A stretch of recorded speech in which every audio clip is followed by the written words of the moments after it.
লালটু পল্টু দুই ভাই সারাদিন খাবার নিয়ে করে লড়াই। পড়াশোনার না আছে নামগন্ধ, শুয়া বসা আর খাওয়া ছাড়া সব কিছুই লাগে মন্দ। সব কিছু দেখে মা পড়েছে বড় চিন্তায়। বাবার কাছে গিয়ে তাই সব কিছু বলল নির্দ্বিধায়। সমস্যা দেখি খুব বড়, করতে হবে সমাধান। শেষ অবধি সব শুনে দাদু দিল বিধান। নাতিদের ডাক পড়ল, কিন্তু তারা একটুও না নড়ল চলল। যেতেই চায় না কষ্ট করে, বলেই দিল দাদুকে স্পষ্ট করে। দাদু সব বুঝল, সব শুনে তখন তাদের বলল, শোন আমার দুই নয়নের মণি, আমার কাছে আছে টাকার খনি।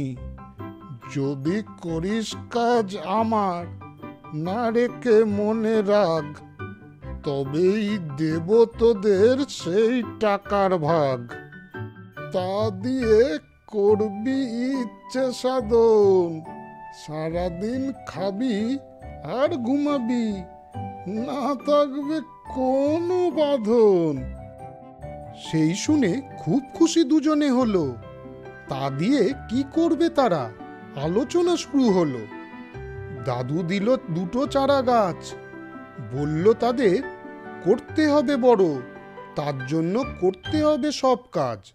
ইচ্ছে না হলেও নাতিরা লাগলো কাজে, চেষ্টা করা হলো শুরু। অলসতা তাদের যেন একদম আর না সাজে। মন দিয়ে চলল কাজ, এসে গেল শীতের ছুটি। দাদু দেখে হলো লুটোপুটি। লালটু পল্টু ঠিক করলো, সারাদিন কি আর করব, যাই গাছের নিচে বসে অল্প অল্প না হয় পড়াশোনাটাই করব। এদিকে হতে থাকে গাছ বড় ধীরে ধীরে, বাগানে চলে তাদের পড়াশোনাও ঘুরে ঘুরে চারিদিকে। বাবা মা দূর থেকে সব দেখল, আনন্দেতে তাদের সব আশা আবার জেগে উঠল। দাদু তখন বলল, ছেলেদের উপর রাগধাপ করলেই লস, বুদ্ধিতেই আমার দুই অলস নাতি শেষ অবধি হলো আমার বস। বন্ধুরা, গল্পটা তোমাদের কেমন লাগলো?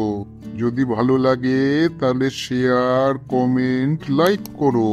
আর সাবস্ক্রাইব আর বেল আইকন প্রেস করতে ভুলো না কিন্তু। আজ চলি বন্ধুরা, পরে আবার দেখা হবে। তোমরা ভালো মতন থেকো কিন্তু।